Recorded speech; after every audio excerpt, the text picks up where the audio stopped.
There is always a yin to its yang, and in film there is always the best to its worst, and this year has some real stinkers. So here are my 10 worst movies of 2024. Maxine. Maxine was not a bad movie, but instead became a disappointing one, especially after the success of X and one of the best horror modern classics, Pearl.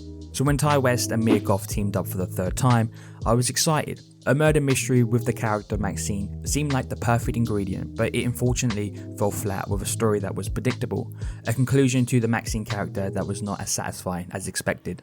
Salem's Lot. A movie that was in development hell, Salem's Lot had a potential to be a really fun vampire movie due to its corny story, but it didn't lean into that aspect enough. There were a couple of funny elements, but it tried to be played too seriously that the tone fell off. Overall, a movie that I will definitely forget that I watched.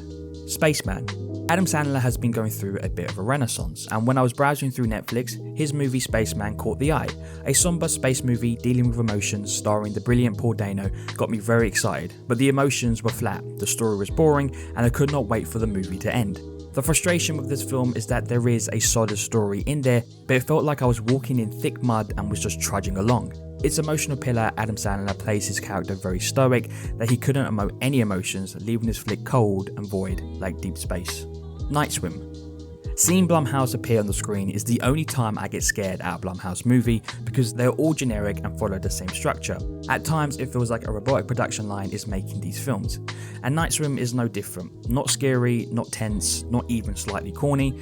Night Swim continues the trend of Blumhouse bores, and let's just say it is not the only Blumhouse picture on this list. Roadhouse. I am a fan of Jake Gyllenhaal and director Doug Liman, so I was excited about this combo making an action fighting movie. But once again, I was left disappointed by the execution. A movie that lacks any emotions, and though a couple fight scenes were entertaining, it does not salvage the lack of a story. What makes a great martial arts movie is a combination of great storytelling told through beautiful choreography, and this lacked both. Gladiator 2. Why make a movie exactly like the first one to only make it worse? Follow me on TikTok at filmispics if you want my full review on Gladiator 2, link in the description. Imaginary. Imaginary is the other Blumhouse bore that is too scared to take any risk and make an absolute crazy film about a killer teddy bear. The reason I am always so frustrated with Blumhouse film is that they lack any creative risks because it is not about making good films, it is all about making a profit. Films are businesses and need to make money, but the lack of respect these films show the audience is taken too far. They pump out the same generic movie every year and it is getting tiresome. This movie sucked.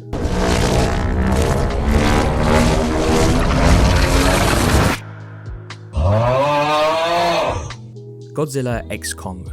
I love Godzilla, from the original to the 2014 reboot, Shin Godzilla and the masterpiece of -1. On my shelf stands proudly the Godzilla Criterion Collection. He is my favourite fictional character, and with the added enjoyment of Godzilla vs Kong, I was super excited to see where they take this franchise, but my disappointment was immense. I watched this film in IMAX and all I could think about was what a waste of money. Godzilla gets nothing to do, and it feels like the studio has already become creatively bankrupt with Kong. The film adds nothing exciting to the franchise and just puts a gorilla against a slightly bigger gorilla and a lizard against a slightly colder lizard. A waste of these characters. Joker, Folie à Deux. Talk about a movie when nothing happens and the filmmaker doesn't even understand his own character. Joker Folie à Deux lacks any interesting elements and takes the good work of the first one and dumps it down the toilet. I was really looking forward to seeing a Joker musical. I thought that was such a creative idea and was really rooting for this film to be good, but very quickly you realise that this movie was made with no real love. It was like Todd Phillips wanted to annoy the audience.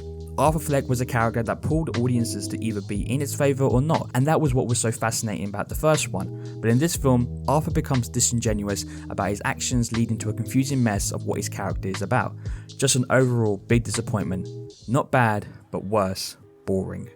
Strangers Chapter 1. I don't really care for the Strangers franchise. The first one I watched many years ago and sort of remember being scared by it. So this movie being bad is not why it is first. The reason is because it highlights the issue with big studio horror movies, which is the lack of any creativity and the reluctance to make horror movies scary and interesting. Generic characters and predictable stories have led to a pile of substandard movies. You might ask me the question, just watch something else.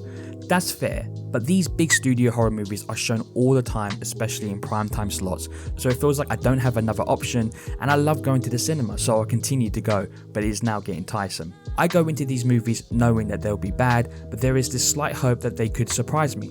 My favourite genre is horror, and even I'm getting tired of always seeing them shown, especially when they are all the same. So Strangers Chapter 1 is my number one because it represents the lack of quality from big studios who are producing such boring horror movies. So that is my worst 10. Do you agree? Have I missed any? Let me know in the comments, and thanks for watching in 2024. I'll see you all in 2025.